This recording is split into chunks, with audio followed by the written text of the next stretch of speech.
Guys, welcome back again आपके अपने YouTube channel BMS ज्ञान में। दोस्तों, आज हम बहुत इंपॉर्टेंट टॉपिक पढ़ने वाले हैं सरलतंत्र पेपर सेकंड का, जो कि हमारा मूत्र क्विज।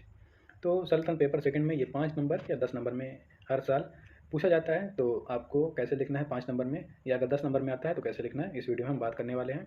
इसके पहले अगर आपने हमारी पहले की वीडियोज़ नहीं देखी, जिसमें हमने हाइड्रोसील के बारे में वीडियो डाल दी है, इंग्वाइनल हर्निया के बारे में, भग्न के बारे में, साथ ही साथ हमने वहाँ पे फेमोसिस, पैराफेमोसिस, पेरिप्यूटियल टीयर, बीपीएच, टीयूआरपी, इसके अलावा सिस्टाइटिस वगैरह की वीडियो डाल दी है। तो आप उस वीडियोस को देख सकते हैं, जिसकी लिंक हमने डिस्क्रिप्शन में दे दी है।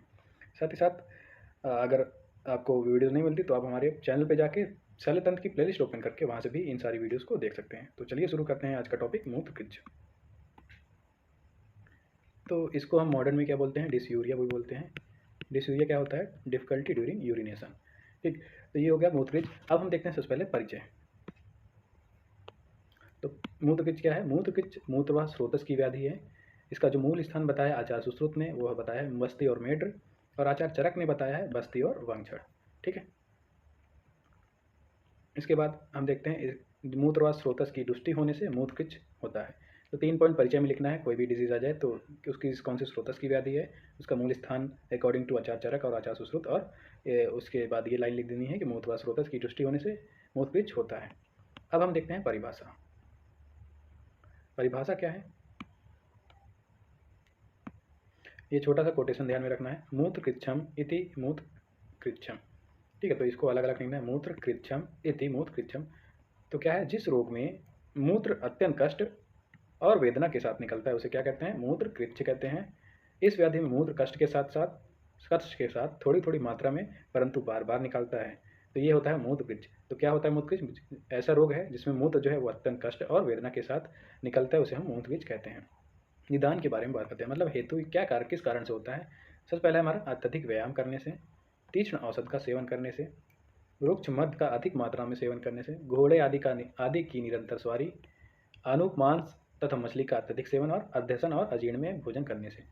तो ये कुछ पॉइंट्स हैं निदान। पहला, बहुत ज़्यादा व्यायाम करने से, तीक्ष्ण औषध का प्रयोग करने से, तीक्ष्ण मद का अति सेवन से, घोड़े आदि की निरंतर सवारी से, अनूप मांस और जलज मांस का अत्यधिक सेवन, और अध्यसन और अजीर्ण में भोजन करने से। तो ये तो ये सारे हमारे हेतु हो गए। अब हम बात करते हैं संप्राप्ति।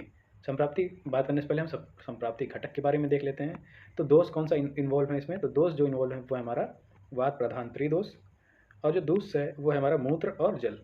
ठीक, दूष क्या है, मूत्र और जल, दोष क्या है, वात प्रधान त्रिदोष, मतलब वात ज़्यादा प्रधान है, वात की ज़्यादा प्रधानता देखने को मिलती है मूत्र क्विज में।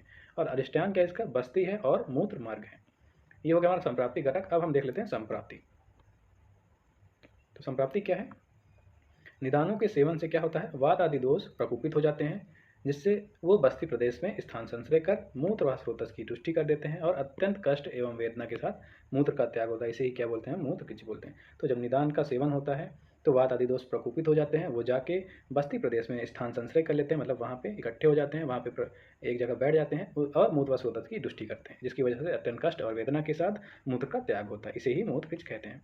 अब हम भेद के बारे में बात कर लेते हैं। भेद क्या है, टोटल 9 भेद हैं, जिसमें से आचार्य सुश्रुत ने 8 बताएं, और आचार्य चरक ने भी 8 ही बताएं। दोनों ने सेम नंबर माने, सेम भेद माने। बस जो आचार्य चरक हैं वो सकृत जन मूत्र क्रिच ना मानकर सुक्रज मूत्र क्रिच माना है। तो आचार्य सुश्रुत ने सकृत जन मूत्र क्रिच माना है, जबकि आचार्य चरक ने सकृत जन मूत्र क्रिच के प्लेस पे या जगह पे सुक्रज मूत्र क्रिच माना है। बस यही है, इसी वजह से यहाँ पे 9 हो गए भेद, और इनके अपने अपने 8 हैं। पहला है दोष के अनुसार वातज, मूत्रक्रिच, पित्तज, कफज और सन्निपातज। वातज, पित्तज, कफज ऐसे याद रहेंगे आपको। उसके बाद अभिघातज मूत्रक्रिच, अस्मरी मूत्रक्रिच, शर्करा जन्य मूत्रक्रिच, सकृत जन्य मूत्रक्रिच और शुक्रज मूत्रक्रिच। तो इसको कैसे याद रखना है, इसको आपको आस से याद करना है, आस से। ठीक है, तो आस में जो 2 ए हैं वो हो गए हमारे अभिघातज और अस्मरी जन्य मूत्रक्रिच के लिए, और जो एस है वो S3 लिखना है उसको, वो 3 चीज़ें के लिए आया है। कौन कौन सी चीज़ के लिए, शर्करा जन्य मूत्रक्रिच, सकृत जन्य मूत्रक्रिच और शुक्रज मूत्रक्रिच के लिए ये आया है। तो AS3 ऐसे याद कर लेंगे। उसके बाद हम सबसे पहले ये जो हो गया, यहाँ तक हो गया आपका भेद। ठीक है, तो अगर 5 नंबर में आता है तो आप वहाँ पे निदान, संप्राप्ति, भेद लिख के डायरेक्ट चिकित्सा लिखना है, और टाइम ना रहे तो चिकित्सा भी कोई ज़रूरत नहीं है, थोड़ा सा डिसयूरिया डिफाइन कर दीजिएगा, वो भी काम हो जाएगा। अगर 10 नंबर में क्वेश्चन आता है तो आपको निदान, संप्राप्ति, भेद लिखने के बाद आपको जो भेद हैं उनके लक्षण डिस्क्राइब करने हैं। जैसे अब मैं बता देता हूँ कौन क्या क्या लक्षण है, उसके बाद चिकित्सा डिस्क्राइब करनी है। तो सबसे पहले देखते हैं हम वातज मूत्रकृच की लक्षण। तो क्या है वातज मूत्रकृच में? तो वात दोष की प्रधानता से जो जो भी लक्षण आते हैं वो सब देखने को मिलेंगे। जैसे वंक्षण, बस्ती और मेड़ में तीव्र रुजा देखने को मिलेगी, सीवियर पेन देखने को मिलेगा, अल्प मात्रा में बार बार मूत्र का त्याग देखने को मिलता है तथा रोगी का मुस्क शिशन व बस्ती को दबाता है। तो ये वातज मूत्रकृच क्या हो गया कि वंक्षण, बस्ती और मेड़ में बहुत ज़्यादा तीव्र रुजा रहेगी, सीवियर पेन रहेगा, अल्प मात्रा में बार बार मूत्र का त्याग होगा, और रोगी मुस्क, मतलब मुस्क क्या होता है? स्क्रोटम, शिशन हो गया पेनिस, और बस्ती हो गया ब्लैडर। तो इन चीज़ों को दबाता है क्योंकि पेन बहुत ज़्यादा रहता है। सेकेंड पॉइंट है हमारा पित्तज मूत्रकृच के लक्षण।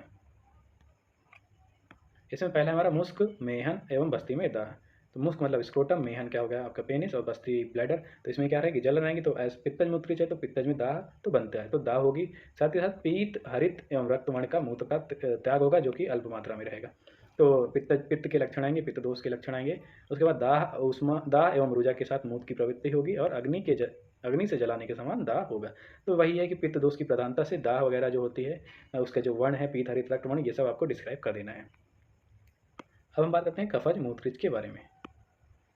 तो पहला है हमारा बस्ती एवं मूत्र मार्ग में गुरुता रहेगी। ये कफ वाले लक्षण दे दिया कि गुरुता आ जाएगी ब्लैडर में और मूत्र मार्ग में। फिर उसके बाद बस्ती, मुस्क और मूत्र इंद्री में सोत देखने को मिलेगा, स्वेलिंग या एडेमा देखने को मिलता है।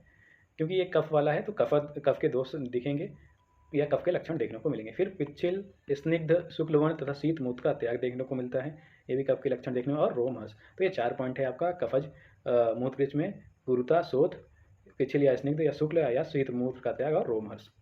उसके बाद संधिपादज मूत्रकृच क्या है?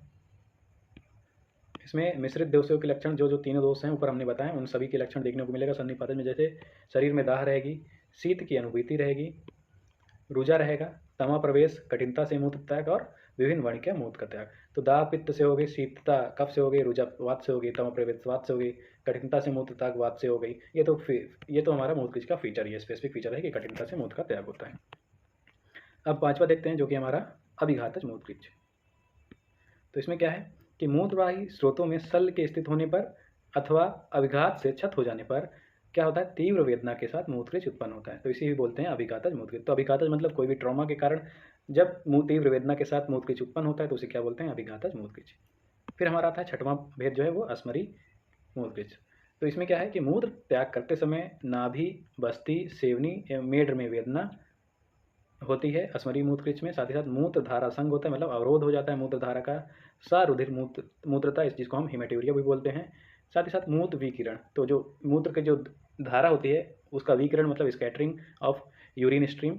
उसके बाद ये पॉइंट इंपॉर्टेंट है, गोमेद मणि के वर्ण के समान गंदला सिक्तमय आविल मूत्र त्याग। तो ये याद रखिएगा कि जो हमारा अस्मरी मूत्रकृच है उसमें किसके समान वर्ण का मूत्र त्याग होता है? तो गोमेद मणि के वर्ण के समान। उसके बाद लाघन, पृष्ठयान, उष्णगमन और अधोगमन आदि से वेदना की उत्पत्ति होती है। तो जंपिंग हो गया, पृष्ठयान मतलब घोड़े आदि की सवारी हो गया, उष्णगमन और अधोगमन, ये सारे से वेदना और ज़्यादा बढ़ जाती है, उत्पत्ति होती है। सातवां पॉइंट है हमारा शर्करा मूत्रकृच। तो ये क्या होता है कि जब यह जो हमारी अस्मरी जन मूत्रकृच होता है वो क्या होता है? वायु के प्रवाहन से चूर्णित होकर बालू के समान बन जाती है, तो यह मूत्र मार्ग से बाहर निकलती है, जिसे शर्करा मूत्रकृच कहते हैं। तो जो अस्मरी रहती है वो वायु के कारण चूर्णित होकर बालू के समान बन जाती है और मूत्र मार्ग से बाहर निकलते हैं, तो उसे हम क्या बोलते हैं? शर्करा मूत्रकृच बोलते हैं। आठवां भेद है जो हमारा वो है सकृत जन मूत्रकृच। यह आचार्य सुश्रुत ने माने, ध्यान में रखिएगा। इसमें क्या होता है कि पुरीस का वेग धारण करने से विमार्गवत वात वेदना युक्त आदमान और मूत्र अवरोध को उत्पन्न कर देता है। तो जब कोई व्यक्ति पुरीस का वेग धारण करता है तो वायु का विमार्ग गमन हो जाता है, जिससे वेदना युक्त आदमान एवं मूत्र अवरोध की उत्पत्ति होती है। अब नवा भेद हमारा है वो है शुक्रज मूत्रकृच। इसमें क्या है कि बाहर निकलते हुए शुक्र के वेग को रोकने से, तो ध्यान में रखिएगा कौन से वेग को रोक रहे हैं यहाँ पे? शुक्र के वेग को रोकने से क्या होता है?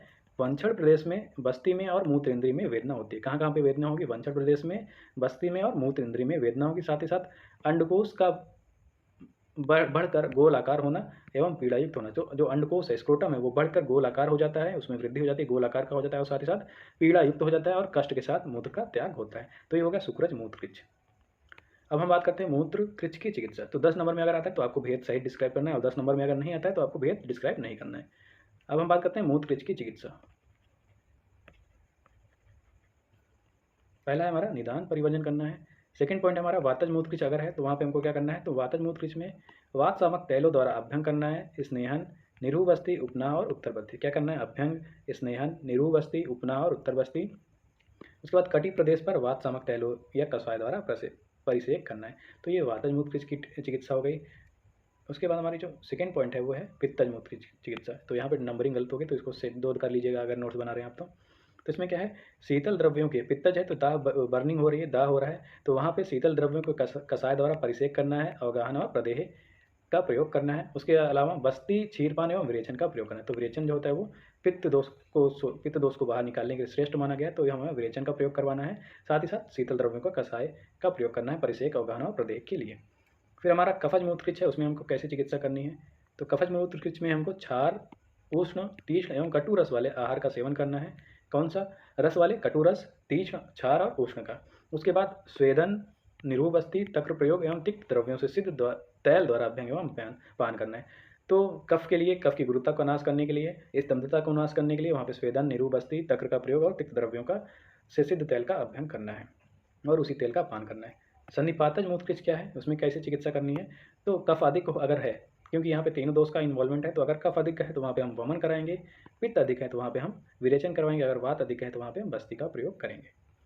फिर हमारा छठवां जो भेद है अस्मरीजन्य मूत्रकृच, उसकी चिकित्सा कैसे करनी है वो देखते हैं। तो इसमें है कि अस्मरी, भेदन व पातन की चिकित्सा करनी है। तो जो अस्मरी है, स्टोन है, कैलकुलस है, उसको भेदन करना है या पातन की चिकित्सा करनी है। साथ ही साथ कफज तथा वातज मूत्रकृच के समान चिकित्सा करनी है अस्मरीजन्य मूत्रकृच में। सातवां जो भेद है वो है शुक्रजन्य मूत्रकृच। इसमें कैसे चिकित्सा करनी है, इसमें दोषों की स्थिति का विचार करके चिकित्सा करनी है। ठीक है, तो दोषों की स्थिति पहले विचार करेंगे कौन सा दोष इन्वॉल्व है, उसके बाद हमको यहाँ पे चिकित्सा करनी है। आठवां जो भेद है वो है अभिघातज मूत्रकृच। इसमें कैसे चिकित्सा करनी है, तो मधुर वर्ग के द्रव्यों से सिद्ध कषाय में मधु एवं मिश्री मिलाकर उसका पान करना है और साथ ही साथ इच्छू रस का सेवन करना है।